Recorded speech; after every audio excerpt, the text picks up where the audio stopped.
hope you are doing well. And my name is Ansh Parik. I thought I would start a new channel, and this series will be about British Indian history. We will talk about all the British affairs, and we will start from descending order, and then we will move along. Okay, so first I will talk about Mountbatten Plan. So to know about Mountbatten Plan, we need to know the background of it.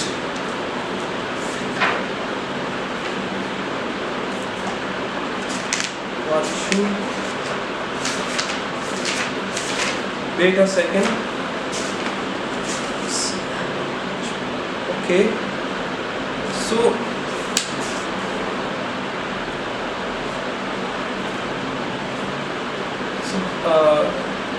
the background was prepared by the failure of Cripps mission, which we will talk about it later. So there was at least statement of February 1947.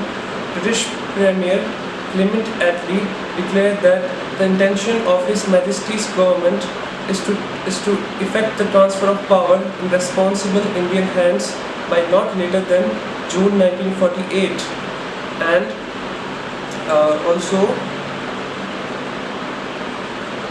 His Majesty's government will consider to whom the powers of central government will be transferred as a whole, to a central government or to provincial governments. The constitution prepared by Constituent Assembly will be submitted to the Parliament, British Parliament. Okay, and Lord Mountbatten would replace Lord Bevell as the new Viceroy of India. So, second, let's talk about role of Mountbatten. So, Lord Mountbatten had come to accomplish the task of constitutional arrangements for the transfer of power and for the speedy accomplishment of his mission. He was invested with extraordinary powers that was to carry out his assignment.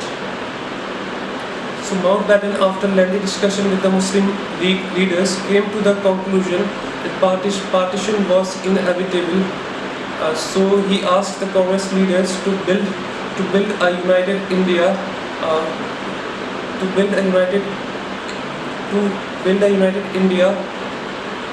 without. Wait a second.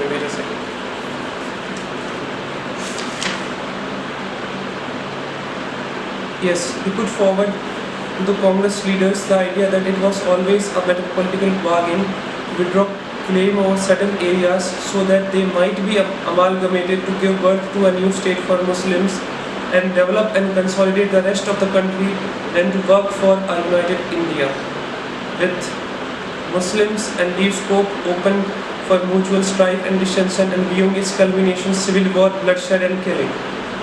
So let's understand this further. Wait a second,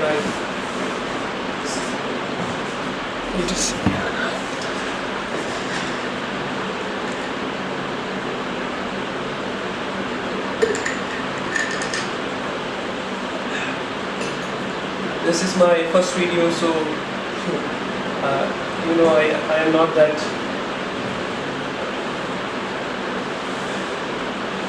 Okay, so the first plan given by Lord Mountbatten is known as Dickie Plan. So Dickie was nickname of Lord Mountbatten, and he was the supreme commander of the Allied forces of Southeast Asia, naval forces. So he gave the plan known as Dickie Plan. The plan was formulated to effect the partition, and the features of this plan are as follows. Look here.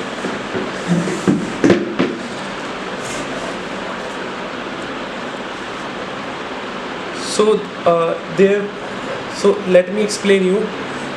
The British Empire in India consisted of native states, that is Jaipur, Jodhpur, Kashmir, Hyderabad, and British Indian provinces, that is Bombay, Madras, Bengal, and Punjab, etc.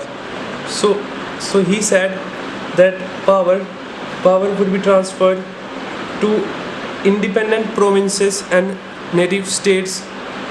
They will become successor authorities.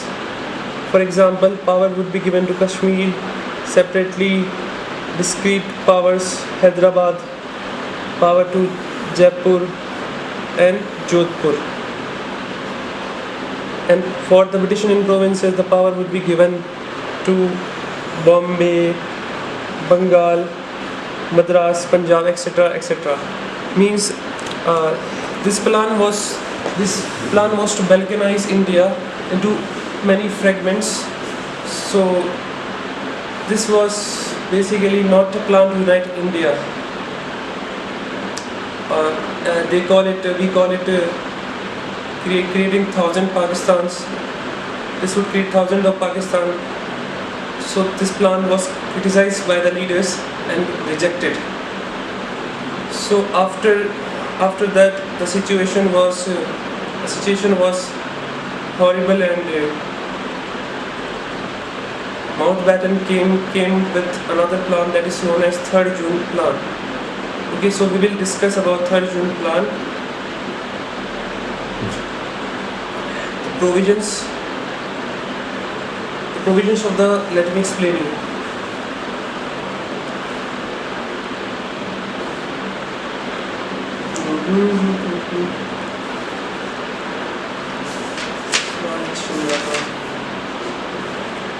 Okay, so Mountbatten presented the final plan that is known as 3rd June plan for freedom and partition of India. The essence of the plan was partition of India. The purpose of the British government, it was stated neither to create a constitution for India, nor to interrupt in the working of the Constituent Assembly.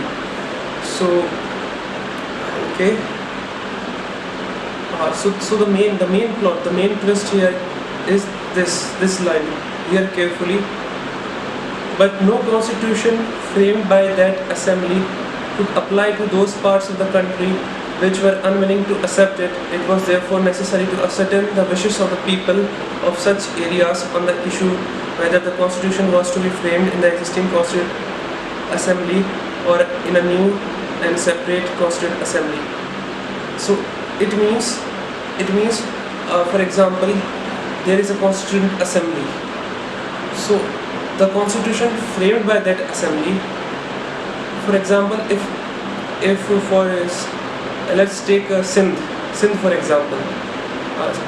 If the constitution formed by Constituent Assembly of India and Sindh does not want the constitution to apply to its territory, then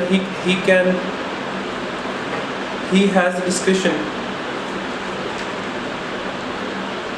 He can join either Constituent Assembly of Pakistan and India. Let's discuss it about further.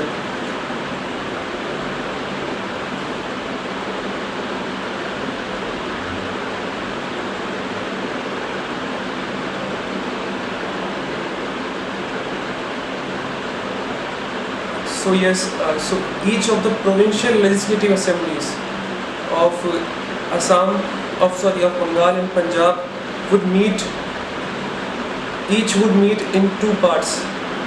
One comprising representatives of Muslim majority districts and other remaining districts of non-Muslims.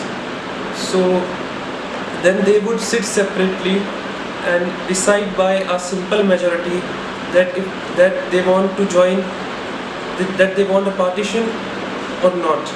If any party of a province wants partition, then it will take place. Then they would also decide, the districts would also decide, the representatives of the district would decide whether they would join the Constituent Assembly of Pakistan or of India. Okay.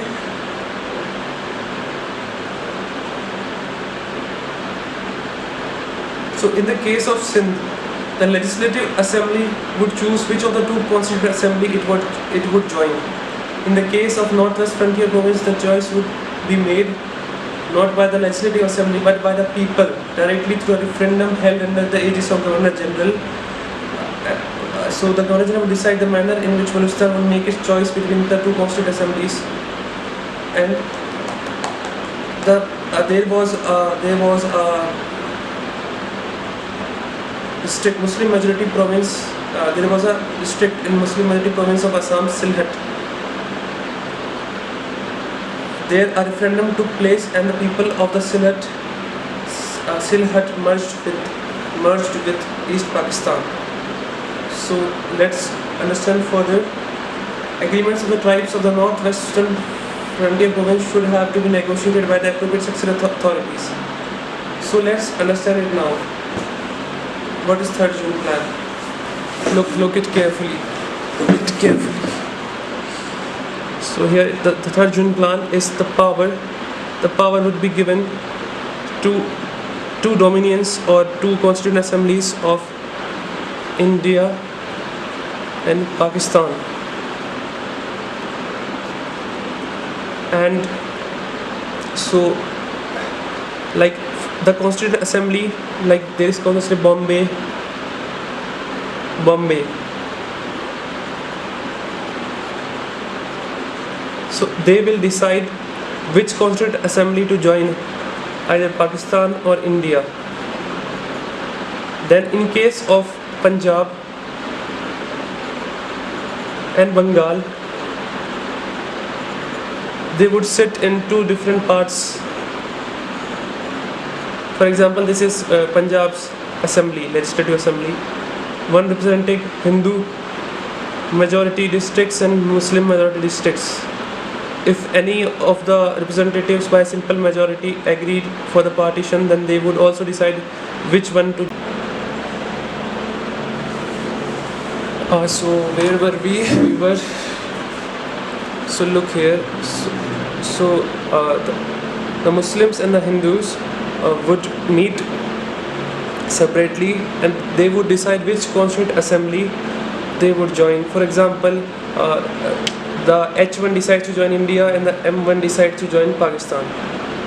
So and for the princely states, there were three options given: either to join India or Pakistan, or to make separate agreement with the British. So now we have come to the last point. Yes, then legislation would be introduced in the British Parliament. Introduce one or more successor authorities on a dominance status basis. Means India and Pakistan will be given a dominant status. There would be a Governor General for both the countries. In case of India, the first Governor General of independent India was Lord Mountbatten itself, and for Pakistan it was Jinnah. So the concept of Governor General is related to Commonwealth. Generally in Commonwealth countries there is Governor General. So I have made myself clear. Thank you. It was my first video, so I apologize if there were any inconvenience or mistakes in the video. Thank you for watching, and I hope if there are any problems, you can contact me. I will share my contact details. So the last thing is I want to share with you.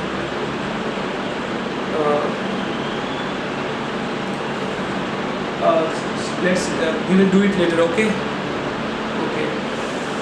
Thank you for watching my video, and I will shoot another video very soon.